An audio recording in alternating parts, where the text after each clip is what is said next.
la temática de hoy, que tiene que ver con cómo opera el sistema nervioso, tengo que decir un poquitito sobre la historia. A mí me interesó el sistema nervioso. En primer lugar, lo primero que me interesó era entender lo vivo. Yo quería entender qué es lo vivo que muere. Y esa pregunta la tenía yo desde niño. Esa pregunta me la hice por allá, por cuando yo tenía unos 15 años. Y en tratar de entender en la historia a los seres vivos y de estudiar medicina con ese propósito, me encontré como estudiante de medicina haciendo un trabajo experimental en el curso de fisiología de la Facultad de Medicina, que consistió en determinar el tiempo o el número de ensayos que se demoraba un macaco en distinguir entre un cuadrado y un círculo. Y la situación experimental era muy simple. Aquí estaba el macaco en su jaula, yo delante de él tenía una mesita en la cual existían dos huecos en los cuales podía poner alimentos y dos cuadrados, uno pintado con un círculo, el otro pintado con un cuadrado, con los cuales cubría los alimentos. Y él me veía poner alimento en alguna parte y después yo corría una cortina, pero un rato levantaba la cortina y él tenía acceso a estirar sus manos a escoger el alimento. Esa era la situación experimental. Entonces tiraba la manito, movía las tapitas y en una encontraba alimento y la otra no. Y haciendo estos experimentos descubrí que necesitaba, no me acuerdo el dato exacto, pero digamos 25 ensayos para siempre mover la tapita en la cual yo dejaba el alimento. Supongamos que había escogido ella que tenía un círculo, después de 25 ensayos nunca se equivocaba más y siempre movía la tapita bajo la cual estaba el alimento. Muy bien, se demora 25 ensayos, entonces yo pregunté, ¿cuánto se demorará en distinguir entre una cruz y dos líneas paralelas? Y se demoró 1 o 2 ensayos. Y yo me quedé con la boca abierta porque es tanta la dificultad entre un círculo y un cuadrado que en realidad él puede distinguir sin problema entre una cruz y dos líneas paralelas. Y probé con varias cosas y resulta que no tenía ninguna dificultad. Su problema no era, me di cuenta, la distinción de las figuras, sino que lo que yo llamé descubrir una ley general del universo.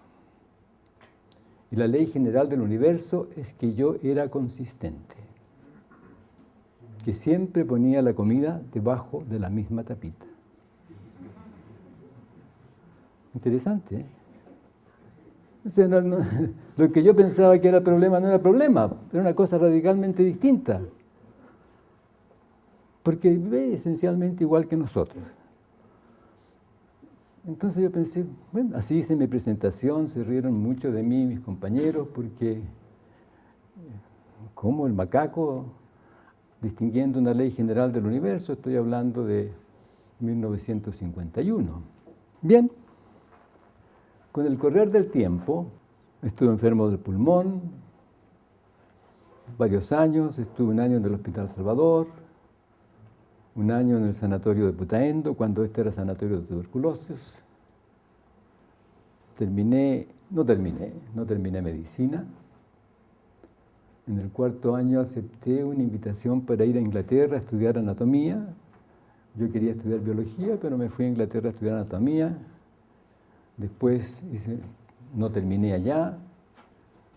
Fui eventualmente a Harvard y ahí hice un doctorado en biología, pero mi preocupación, mi interés tenía que ver con estas dos cosas, con el sistema nervioso, su anatomía, su estructura y la estructura del organismo.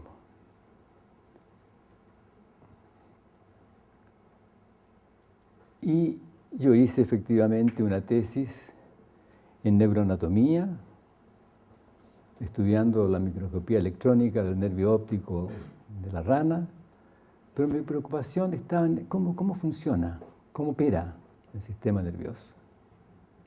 Regresé a Chile y en 1960 yo dictaba en la cátedra de biología de la Facultad de Medicina. Yo no era profesor, era ayudante. Dictaba varias clases sobre el origen de los seres vivos y la organización de los seres vivos.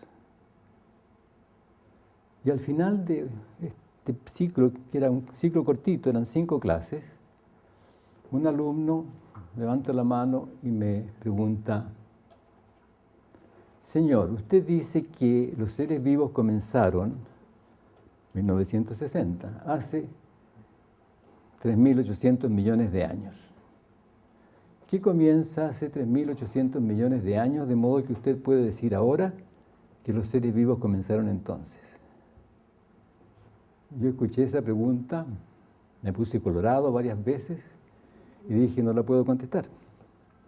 Pero, fíjense, yo pensaba, yo era 32 años, yo era jovencito, y pensaba que me había preparado toda la vida para contestar cualquier pregunta y de pronto la pregunta más importante no la puedo contestar.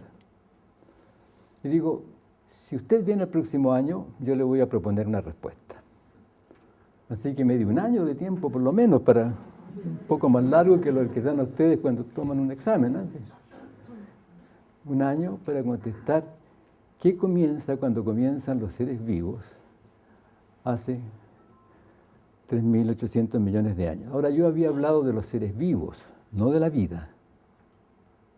Los seres vivos.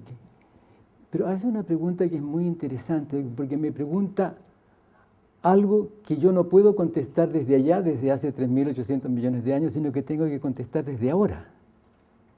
Pero algo tiene que haber pasado hace 3.800 millones de años, de modo que ahora yo puedo decir algo sobre eso. Y algo tiene que haberse conservado a lo largo de esta historia. De modo que yo tenía que saber ahora, en ese presente de 1960, qué eran los seres vivos, de modo que pudiese contestar que había comenzado hace ya 3.800 millones de años. Y es una pregunta interesante porque me implicaba conservar. Algo se ha conservado. ¿Qué miro yo ahora? O sea, algo de especial de que yo puedo ver ahora tiene que haberse conservado. Y comienza mi búsqueda de qué se decía sobre lo que eran los seres vivos, qué los caracterizaba. Y en síntesis me demoré en darme cuenta de lo siguiente. En una conversación con un colega, por allá, después de intentar varias cosas, después de hacerme cargo de la autonomía de los seres vivos, de darme cuenta de que las cosas que pasaban con los seres vivos tenían que ver con ellos, de que todo tenía que ver con la realización de alguna manera del vivir, aunque yo no lo pensaba exactamente en esos términos. En una conversación con un colega, el doctor Guillermo Contreras, yo escribí en el pizarrón: el ADN, no sé si se ve, a ver, voy a ver qué pasa con el rojo. Con este otro. Acá está mejor. El ADN participa en la síntesis de proteínas. Por favor, no sean impacientes. Si yo voy a hablarles del sistema nervioso y cómo opera, pero para poder hablar de cómo opera el sistema nervioso tengo que hablar de dónde está. participa en la síntesis de las proteínas. Y las proteínas, digo yo, ahí, participan en la síntesis del ADN. Y se me ponen los pelos de punta. Y digo, eso es lo que yo estoy buscando. ¿Qué cosa? Eso, pues, lo que hace un ser vivo, un ente autónomo. Se produce a sí mismo. La palabra autopoiesis viene mucho después. Se produce a sí mismo. O sea, el ser vivo es una dinámica de producciones moleculares cerrada sobre sí misma, de modo tal que todo lo que pasa con las producciones moleculares resulta en el ser vivo. La palabra autopoiesis que viene después dice eso. ¿No? Autos, sí mismo, poiein, producir, se produce a sí mismo. Y me di cuenta, ser vivo, sistema de dinámica molecular cerrada.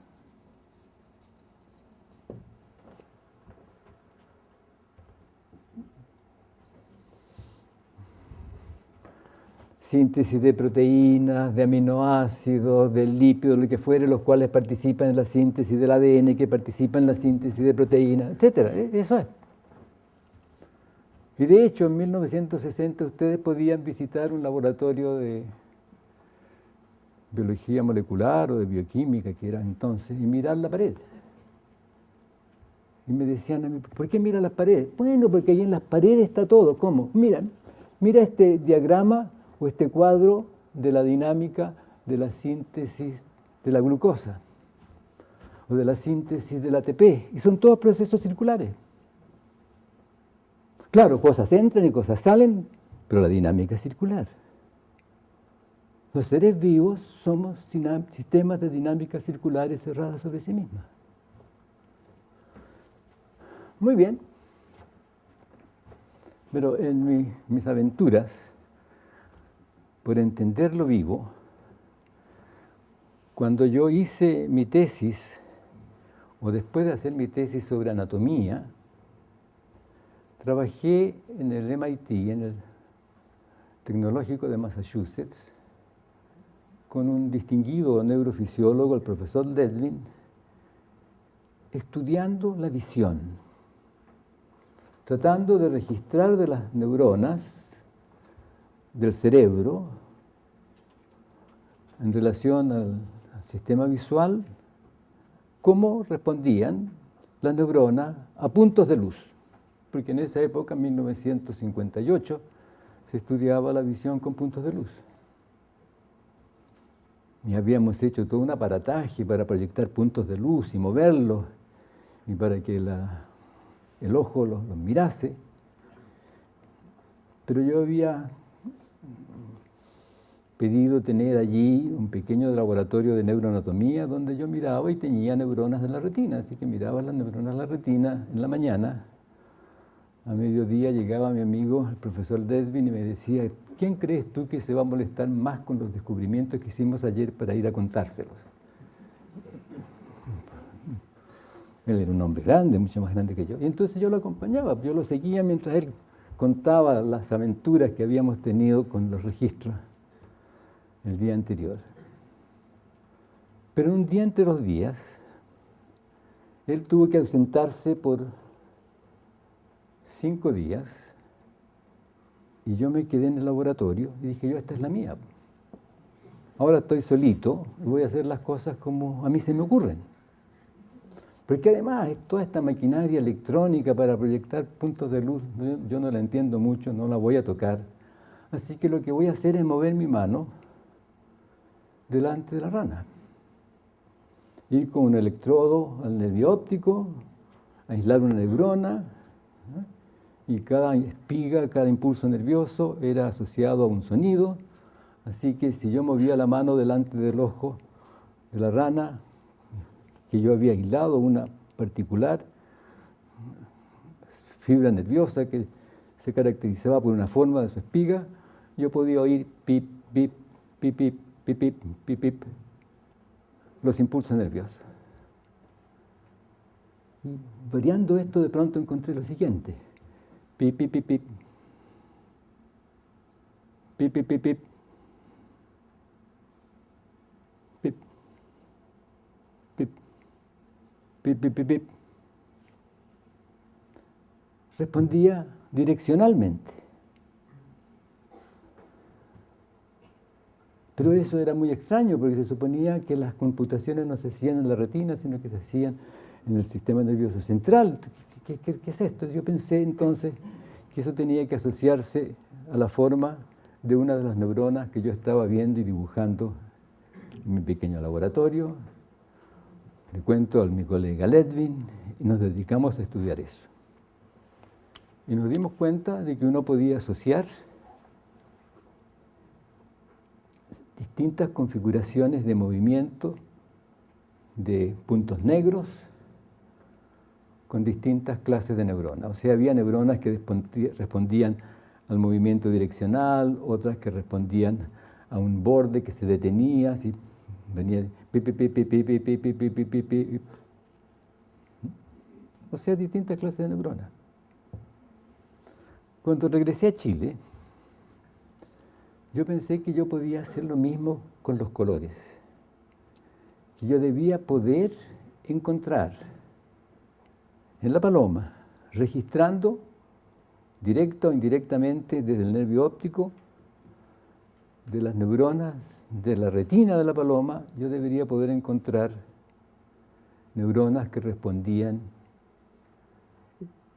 específicamente a distintos colores. Es decir, yo esperaba encontrar una neurona que respondiese al rojo, otra que respondiese al azul, otra al amarillo, en fin. Pero no pasó así. Hice muchos experimentos, observé muchas cosas en la retina de la paloma, pero no pude mostrar que si yo proyectaba en la pantalla un disco de color rojo, había una neurona que respondía exclusivamente a eso.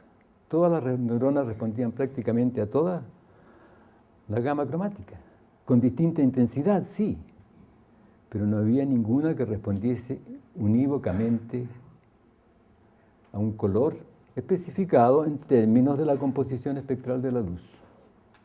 No pasaba eso. Hice muchos experimentos y un día hice una cosa que era absolutamente, incluso sorprendente para mí. Me dije a mí mismo, a lo mejor la pregunta está mal hecha. Porque cuando uno hace un experimento, ¿qué hace? Hace una disposición circunstancial de modo que pase algo que tiene que ver con lo que uno espera encontrar.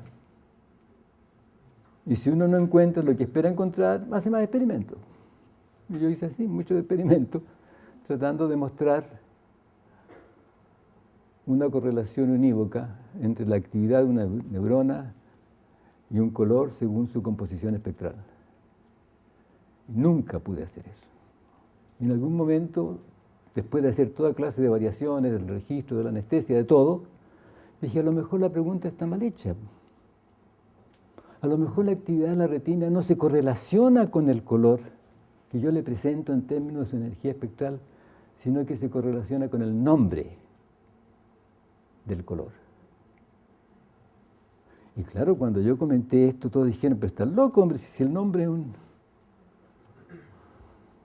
una cosa arbitraria que uno le pone, ¿cómo se va a correlacionar con el nombre? Yo pensé, bueno, pero el nombre revela lo que me pasa a mí. Porque me presenta una luz y yo digo rojo, rojo, verde, verde. O sea, lo que yo veo, lo que me llega a mí, desencadena en mí un nombre. A lo mejor la actividad de la retina se correlaciona con el nombre del color. Bueno, entonces quiere decir que tengo que demostrar que efectivamente se correlaciona con el nombre del color.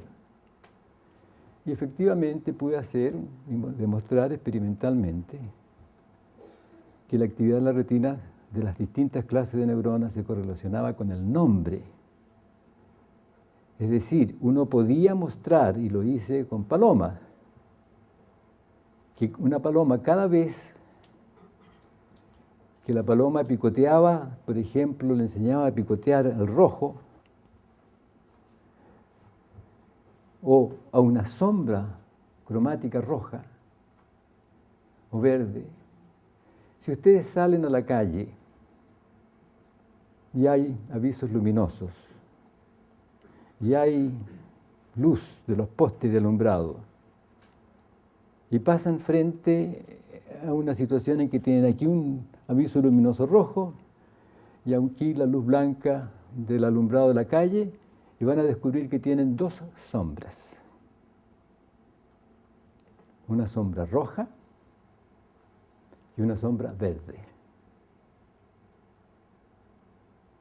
¿Sí? Sí, lo pueden hacer en su casa, una lámpara con un papel celofán rojo y otra con un papel celofán blanco, iluminando una misma superficie, ponen algo y van a tener, entre medio, y van a tener dos sombras. Una sombra roja que corresponde a donde no llega luz blanca y una sombra verde que corresponde a donde llega luz blanca. La que interfiere la luz roja y llega luz blanca se ve verde, la que interfiere la luz blanca y le llega luz roja se ve roja. Y uno puede entrenar a la paloma a picotear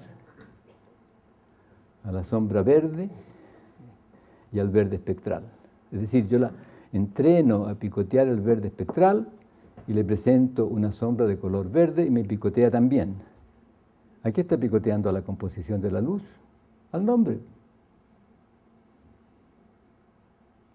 ¿Qué nombre que yo le pongo? O sea, ella le pone el mismo nombre a esa sombra que se ve verde aquí cuando yo tengo estas dos fuentes de luz y a un verde que yo uso tomando verde espectral. ¿No les parece una locura?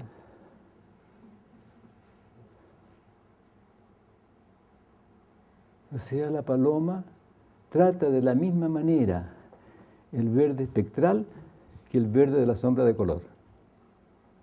O sea, la paloma está tratando a esa luz blanca como verde en las circunstancias en las cuales la sombra verde aparece. Entonces, lo que distingue la paloma, o lo que distinguimos nosotros, no es la composición espectral, sino que es otra cosa. Y lo que la retina hace es mostrarme que el sistema nervioso opera haciendo correlaciones internas.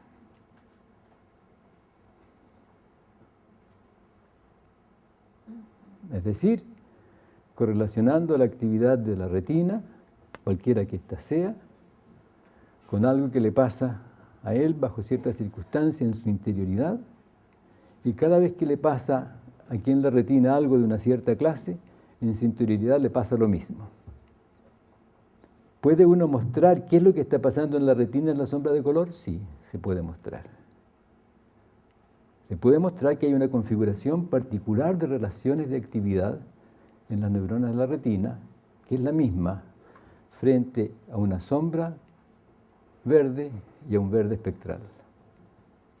Y que no tiene que ver, por lo tanto, necesariamente con la composición espectral del verde, sino que con una configuración relacional de distintas configuraciones luminosas. Pero esto me muestra, este experimento me muestra que el sistema nervioso opera haciendo correlaciones internas. Así que yo tendría que escribir aquí sistema nervioso, sistema de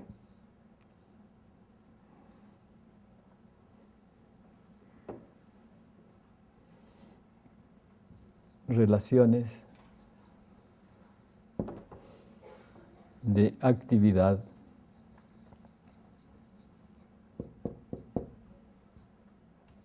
neuronal cerrada sobre sí misma. No, cerrada nomás, dejemos ahí cerrada. O sea, el sistema nervioso opera haciendo correlaciones de relaciones de actividad dentro del sistema nervioso.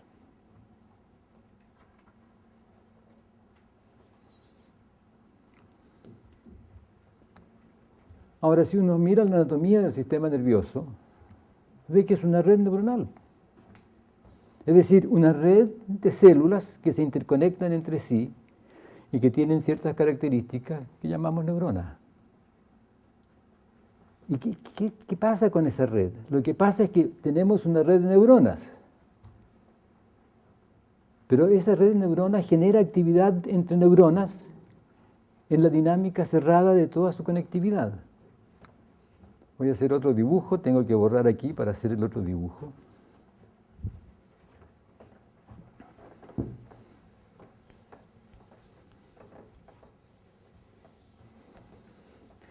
Noten ustedes que normalmente hablamos del sistema nervioso como un órgano para hacer distinciones, obtener información del medio, del entorno. Pero si opera como un sistema cerrado, la cosa quiere decir que es distinta.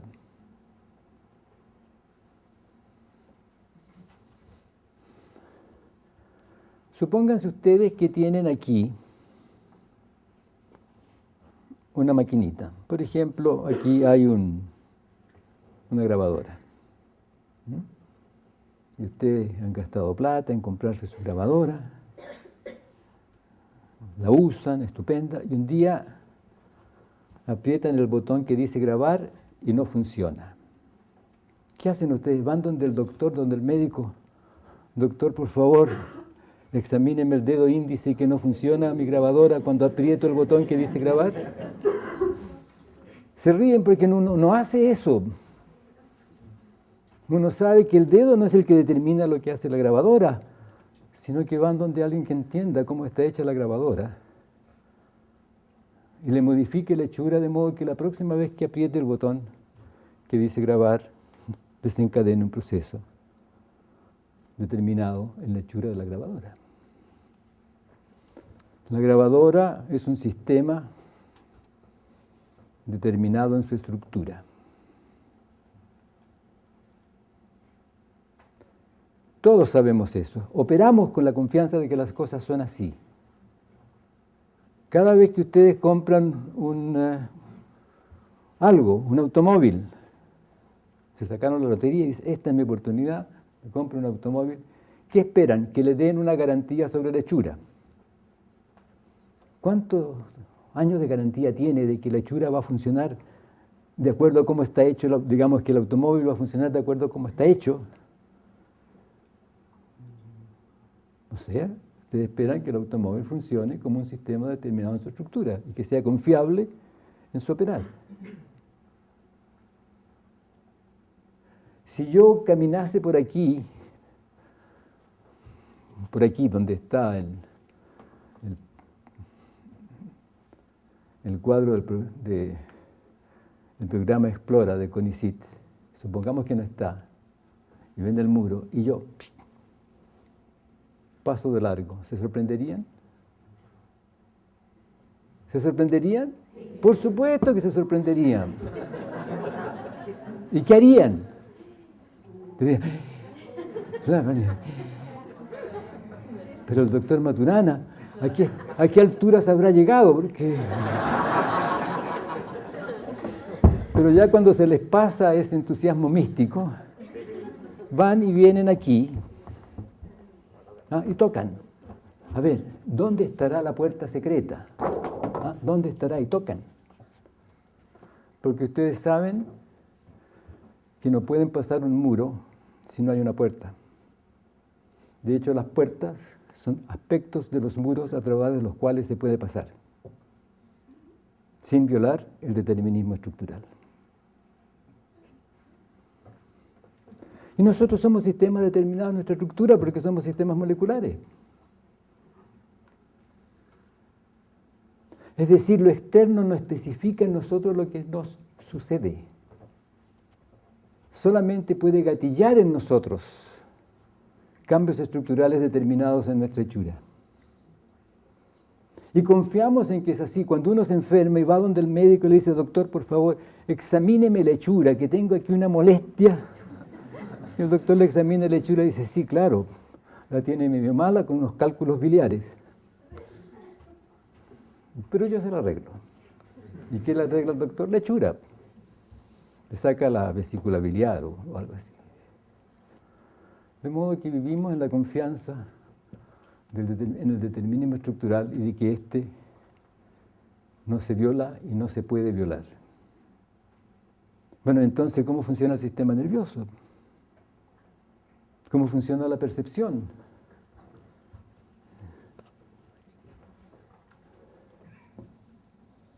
Un observador.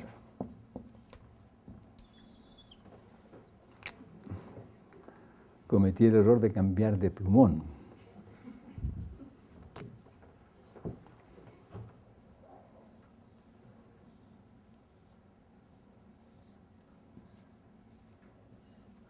Y aquí pongo una flor.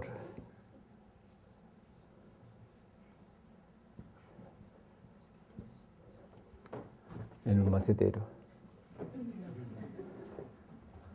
¿Qué dice ese observador? Es mi amigo. ¿Qué me dice? Gracias por la flor que me trajiste de regalo, qué linda es. Y capaz que apunte con el dedito. Mira los pétalos. Y apunta con los deditos ahí. Y parece que él está captando en su mirar algo de la flor. Y claro, el sistema nervioso. Tú tienes sistema nervioso, ¿no? Sí, por supuesto. Tienes sistema nervioso. Y es el órgano que capta información del mundo externo. Las cosas nos envían información. ¿Qué nos envía la flor? Bueno, nos envía luz, refleja luz del sol, de la luna, de donde quiera que fuere. ¿Y qué sucede? Veamos lo que sucede.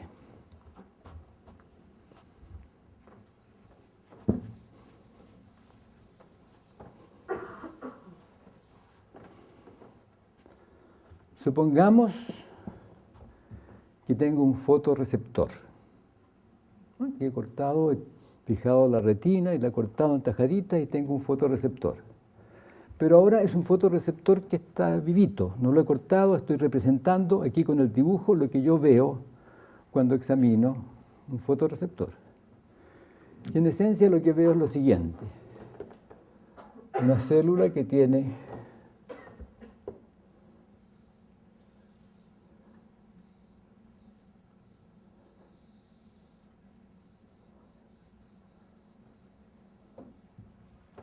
esencialmente esa forma. Y aquí, en la superficie de este fotorreceptor, hay moléculas fotosensibles.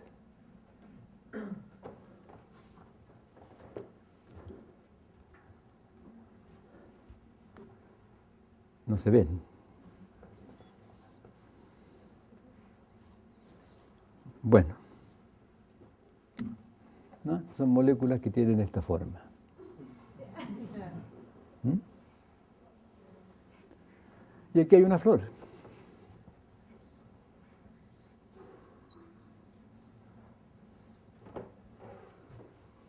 Y por acá está el sol.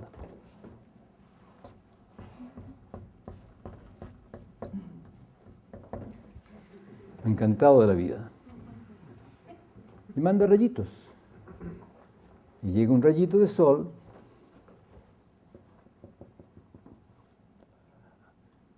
aquí al pétalo y es reflejado, parte y llega a la molécula fotosensible. Bueno, tengo que completar un poco el dibujo porque aquí hay neuronas.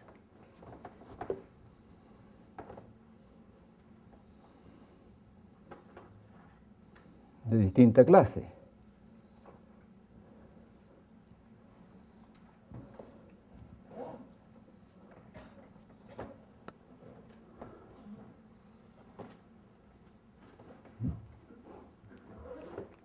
Y si medimos, nos encontramos con que hay un flujo de corriente de un cierto valor de referencia del fotorreceptor acá. Pero ¿qué pasa cuando llega el fotón al fotorreceptor, a la molécula fotorreceptora? Yo voy a hacer la molécula fotorreceptora recibiendo un fotón. ¡Paf! Me llega otro fotón, después se endereza la moleculita.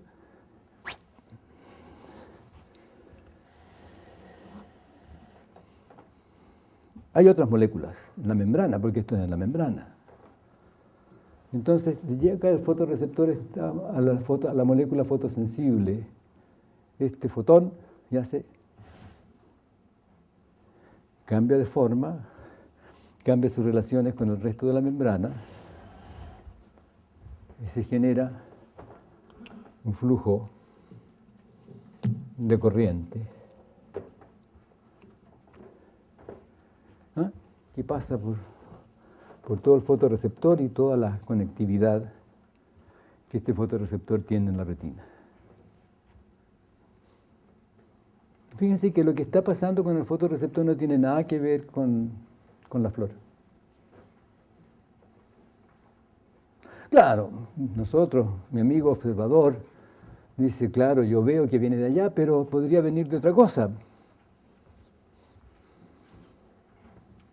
O sea, el fotón no le dice al fotorreceptor nada sobre su origen. Lo único que hace es gatillar, desencadenar un cambio de estructura. Y ese cambio de estructura gatilla un flujo de corriente que gatilla cambios en la sinapsis aquí de las otras neuronas y se producen otros procesos neuronales en la retina. Todo determinado en la hechura de la retina, no en el fotón, y menos en la fuente del fotón. O sea, lo que le pasa al sistema nervioso frente a un agente externo que incide sobre él no tiene que ver con el agente externo, tiene que ver con su hechura.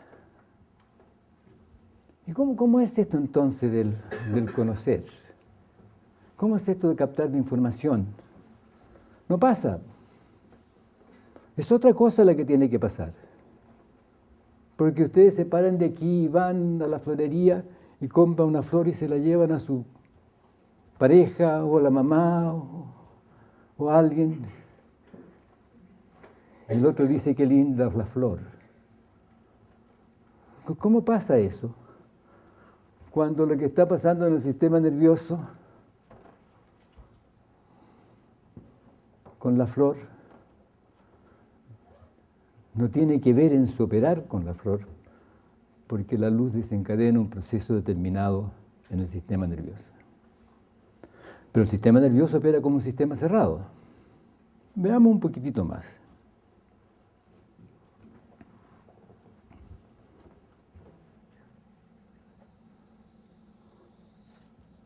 Que dibujo así, porque ahora todos sabemos que ese es un sistema autopoyético molecular, es un sistema cerrado como ser vivo. Y el sistema nervioso lo voy a dibujar con rojo.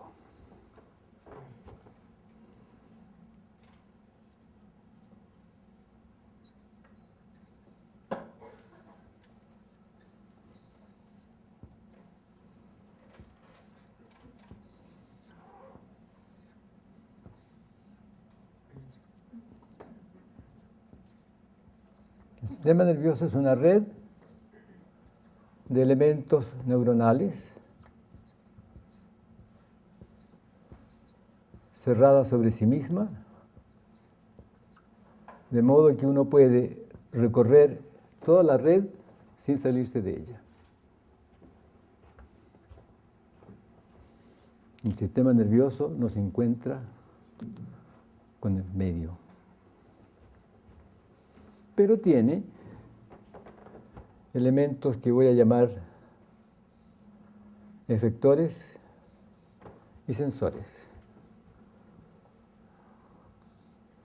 Los sensores y los efectores.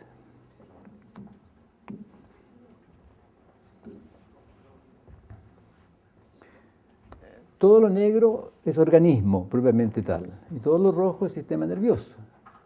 Así que el sensor se intersecta con un elemento del sistema nervioso, pero el que se encuentra con el medio es el sistema nervioso. Perdón, es el organismo.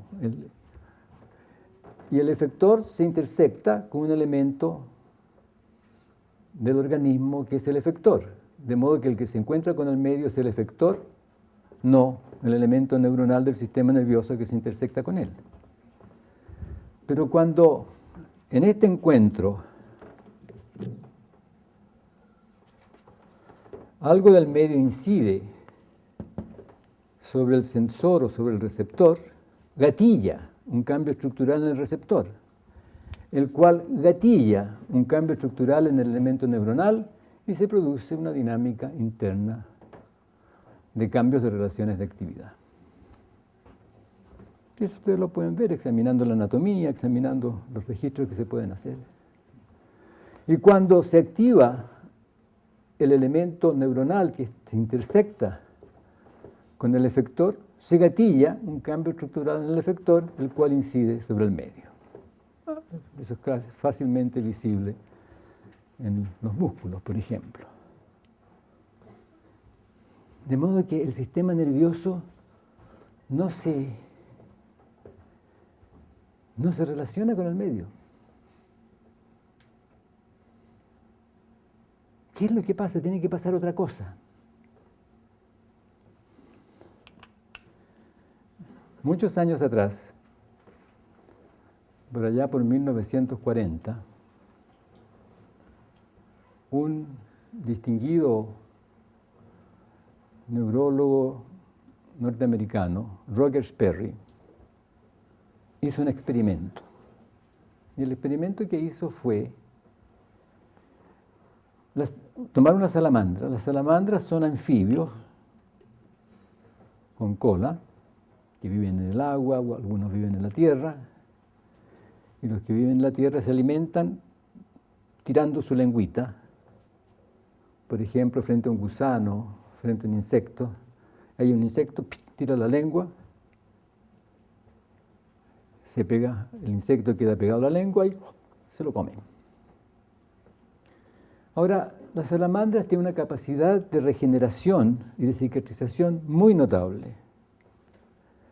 Si uno cortase el nervio óptico de la salamandra, quedará ciega de un ojito, pero su ceguera durará solamente un tiempo porque el nervio óptico se regenera y la salamandra recupera la vista. Entonces Perry hizo el siguiente experimento. Sacó el ojito, lo rotó 180 grados y lo puso de nuevo en la órbita. Cicatrizó el tejido, se restituyó la circulación, todo eso se restituyó, se regeneró el nervio óptico que quedó al interior y después de un tiempo la salamandra recupera la vista. ¿Pero la recupera? ¿Qué recupera? Si le tapa el ojito que no fue tocado y le pone aquí un gusanito delante de ella, frente al ojito que fue rotado, ella hace, perdón, presidente. O sea, el gusanito está ahí. Y yo, salamandra, con mi ojito rotado 180 grados, tiro mi lengua con una desviación de 180 grados. Y la pregunta que se hizo Roger Sperry fue, ¿aprende la salamandra a corregir su puntería? Y la respuesta es no. Y yo repetí el experimento y me hice la misma pregunta. ¿Aprende la salamandra a corregir su puntería? No. Fíjense que esa pregunta presume que la salamandra está apuntando. nuestra gran campeona al arco apuntaba. Cuando ella disparaba sin apuntar, daba en el blanco. Cuando pensó que tenía que apuntar, erró. La salamandra no apunta al blanco. De eso me di cuenta después, en relación a lo que estamos conversando. Hace una correlación interna, en que correlaciona la actividad de la retina con sus características que se conservan al rotarla y su sistema motor laringio, lingual. Entonces la salamandra, al tirar la salamandra su lengua, le da al gusano no como resultado de apuntar, sino que como resultado de una historia evolutiva en la cual la salamandra y los gusanos tienen una historia coherente porque se han transformado juntos en la evolución.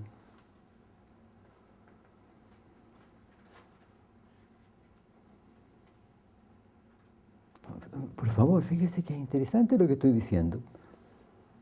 Porque ese experimento muestra que hay una correlación interna entre lo que pasa en la retina, que ha conservado ciertas características de localización al ser rotada y puesta de nuevo en el ojito, y el sistema motor. Porque si estuviese apuntando al mundo externo, corregiría su puntería o dispararía para cualquier parte, pero no dispara para cualquier parte su lengua. La dispara con una desviación igual a la desviación de la rotación del ojo.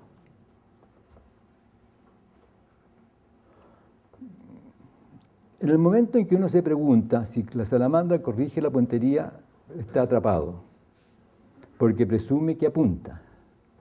Cuando uno se da cuenta de que no puede apuntar porque lo que está haciendo es una correlación interna, entonces descubre que el fenómeno es de otra clase.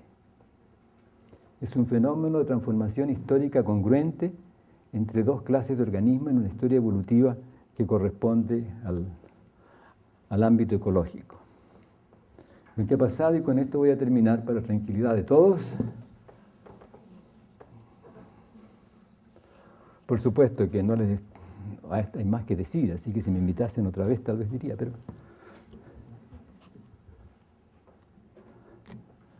si tengo aquí dos organismos que interactúan recursivamente.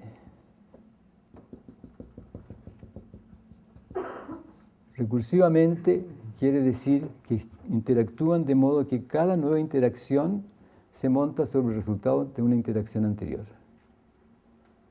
Todo lo que ustedes escuchan en este momento se monta en su escuchar sobre lo que ustedes escucharon antes, digamos a lo largo de estas horas o a lo largo de la historia.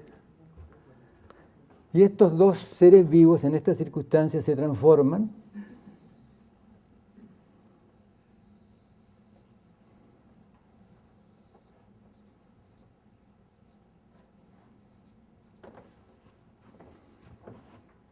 juntos. A, B, C, A, B, C. El C es el medio, el entorno, A es el organismo A, B el organismo B, y cambian juntos. Lo que ustedes hacen cuando van a estudiar es transformarse con sus maestros. Y mientras más encantador sea el maestro, más se transforman con él o con ella. La educación es una transformación en la convivencia. Porque en tanto A y B se han transformado juntos en esta historia de interacciones recursivas,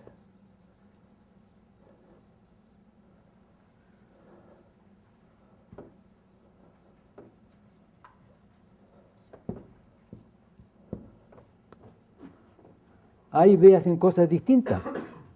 Si este es T0 y este es Tn,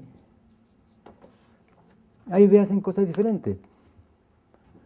Y ustedes van a salir de aquí hablando distinto de como hablaban cuando entraron acá. La voz será la misma, pero lo que van a decir va a ser distinto.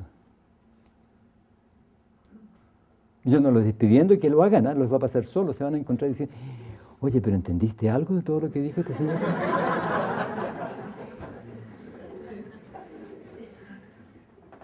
Y esto, si esta es la salamandra y este es el gusano, salamandra y gusano en la historia evolutiva se han transformado juntos, han surgido salamandra y gusano en una historia de transformaciones en las cuales A se conduce de una cierta manera cuando se encuentra gatillado en su estructura por B y viceversa.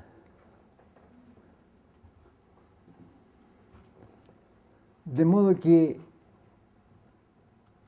si lo que yo quiero es efectivamente dar en el blanco con mi arco y mi flecha, ustedes pueden haber leído, y si no, léanlo, un pequeño libro sobre el arquero Zen, en el cual el maestro está aquí al lado y le dice a su discípulo, relájese, coordine. Si ustedes han estudiado o han aprendido a tocar algún instrumento, deben recordar esas recomendaciones. Relájese, coordine. Si ustedes aprenden a volar un planeador, van a tener al personaje que está detrás diciendo, relájese, coordine, relájese, coordine. Y después de estar expuesto a eso un tiempo, hacen las cosas adecuadas según la circunstancia en la cual estuvo pasando este entrejuego. Porque lo que aprende el que dispara la flecha es a correlacionar su dinámica postural y motora con el espacio en el cual se encuentra, según el resultado de cada disparo.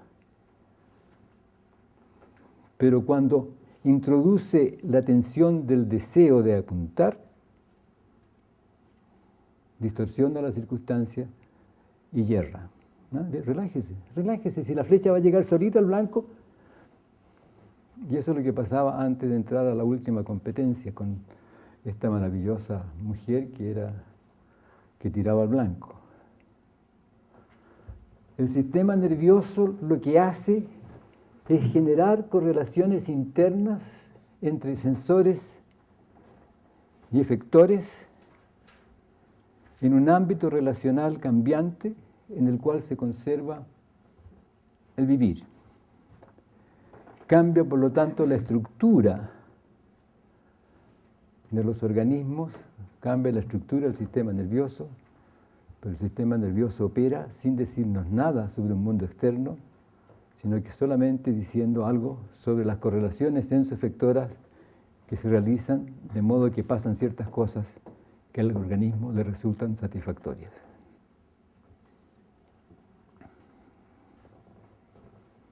Así que por eso es que yo hago mi charla de manera encantadora, para que les guste. Muchas gracias.